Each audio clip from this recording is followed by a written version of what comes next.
سفير المنامة بالرباط: موقف المملكة البحرين في دعم مغربية الصحراء ثابت. قال خالد بن سلمان المسلم سفير المملكة البحرين لدى المملكة المغربية إن مملكة البحرين كانت إحدى الأوائل الدول التي تفتتح قنصلية عامة في مدينة العيون، تأكيدا لسيادة المملكة المغربية في الصحراء المغربية وإجراءاتها المشروعة في هذا الخصوص.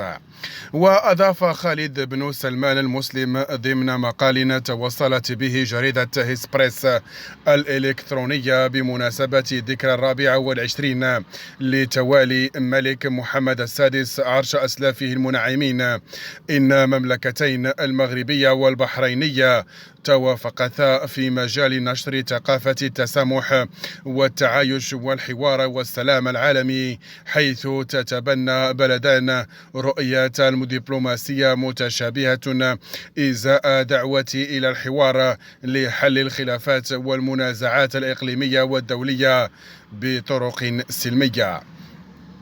وتحتفل المملكة المغربية الشقيقة في 30 من يونيو من كل عام بعيد العرش الذي يتزامن هذه السنة مع ذكرى 24 لتوالي صاحب الجلالة الملك محمد السادس مقاليد الحكم.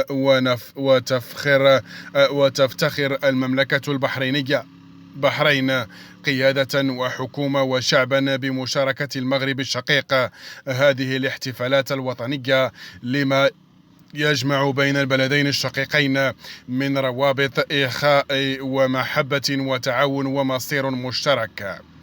ويحتفل البلدان هذا العام بذكرى 50 لإقامة العلاقات الدبلوماسية بين البلدين الشقيقين، كما تحظى العلاقات الثنائية بين البلدين باهتمام كبير من قبل حضرة صاحب الجلالة الملك محمد بن عيسى آل خليفة ملك البلاد المعظم، وأخيه جلالة الملك محمد السادس حافظهما الله ورعاهما، حيث يحرص العاهلان الكريمان دائما على تعزيز أواصر العلاقة التاريخية العريقة ما بين المملكتين بما يخدم مصالح البلدين والشعبين الشقيقين.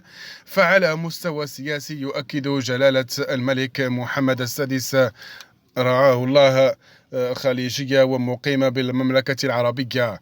النص طويل. إذن البحرين تصفع الجزائر وتنتصر لقضية المغرب وتعترف وموقفها ثابت من مغربية الصحراء.